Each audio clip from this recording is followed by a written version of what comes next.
ദൈവം മനുഷ്യൻ്റെ മുഖത്ത് ദൈവം വെളിപ്പെട്ടു എന്നുള്ളതാണ്. നമ്മൾ പുൽത്തൊട്ടിയിൽ പുൽക്കൂട്ടിൽ കിടക്കുന്ന യേശു എന്ന് പറയുന്നത് മനുഷ്യാവതാരം ചെയ്ത ദൈവപുത്രനാണ് നമ്മുടെ വിശ്വാസം അനുസരിച്ച്.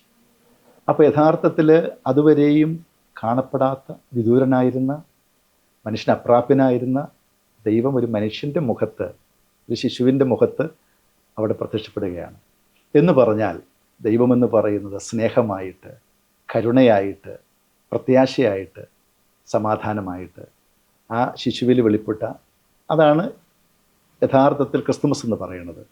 ഞാൻ യൂറോപ്പിലൊക്കെ ചെല്ലുമ്പോൾ എൻ്റെ ഫ്രണ്ട്സ് അവിടെയൊക്കെ ഓരോ കോൺഫറൻസുകൾ വരുമ്പോൾ അവരെന്നോട് പറയും ഈ റിലീജിയസ് പ്ലൂറലിസം, ഡയലോഗ്, ഇതിനെക്കുറിച്ച് അവർ ഞാൻ പറഞ്ഞു, അപ്പം എന്നോട് പറയും നീ എന്താണെന്ന്. ഞാൻ പറഞ്ഞു ഞങ്ങളുടെ ജീവിതത്തിൽ എൻ്റെ അയലക്കത്ത് എൻ്റെ സഹോദരങ്ങൾ ക്രിസ്ത്യാനിയും ഹിന്ദുവും മുസ്ലിമും ഒക്കെ പള്ളിയിൽ പെരുന്നാൾ വരുമ്പോൾ അവരവിടെ വരും, അമ്പലത്തിൽ ഉത്സവം വരുമ്പോൾ ഞങ്ങളവിടെ പോവും, മോസ്കിൽ ഇത് വരുമ്പോൾ ഇതല്ലെങ്കിൽ റംസാൻ വരുമ്പോൾ ഇതെല്ലാവരും കൂടെ.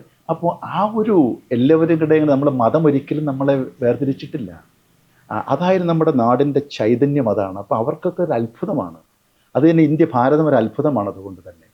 പക്ഷേ നിർഭാഗ്യവശാൽ അത് തന്നെയാണ് ക്രിസ്തുമസിൻ്റെ ഏറ്റവും വലിയ സന്ദേശം, സർവ്വജനത്തിനും ഉണ്ടാകുവാനുള്ള ഒരു മഹാസന്തോഷം. അത് ക്രിസ്ത്യാനിക്ക് വേണ്ടിയിട്ടോ ഹിന്ദുവിന് വേണ്ടിയിട്ടോ യഹൂദിന് വേണ്ടിയിട്ടോ ഉള്ളതല്ല. ആ ദൈവസ്നേഹവും സന്തോഷവും സമാധാനം എല്ലാവർക്കും വേണ്ടിയിട്ടുള്ളതാണ്. ആദ്യം ക്രിസ്തുവിൻ്റെ ഈ സന്ദേശം ഇത് അറിഞ്ഞത് ആരാന്നറിയാമോ? യഹൂദനല്ല. കാരണം യഹൂദനാണ് പ്രതീക്ഷിച്ചു കൊണ്ടിരുന്ന മെശിഹ വരുന്നത്.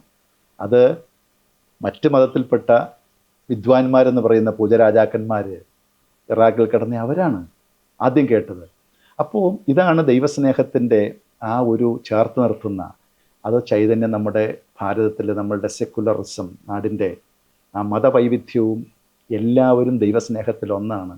അവിടെ ഈ മതത്തിൻ്റെ പേരിൽ, ഏതെങ്കിലും പ്രത്യയശാസ്ത്രങ്ങളുടെ പേരിൽ മനുഷ്യനെ വേർതിരിക്കാൻ കാണിക്കുന്ന അത് ഈ സമീപ ദിവസങ്ങളിൽ വളരെ ദുഃഖകരമായ ചില വാർത്തകളൊക്കെ നമ്മുടെ കേരളത്തിൽ അല്ലെങ്കിലും ഒന്ന് കാണാനായിട്ട് കഴിഞ്ഞു. അതുണ്ടാകാതിരിക്കട്ടെ. നാം എല്ലാവരും ഒരു ദൈവത്തിൻ്റെ ആ സ്നേഹത്തിൽ കോർത്തിണക്കപ്പെട്ടവരാണ്. ദൈവത്തിന് ഹിന്ദുവെന്നോ ക്രിസ്ത്യാനിയെന്നോ മുസ്ലിമെന്നോ പാഴ്സിയെന്നോ ജൈനെന്നോ ഇല്ല.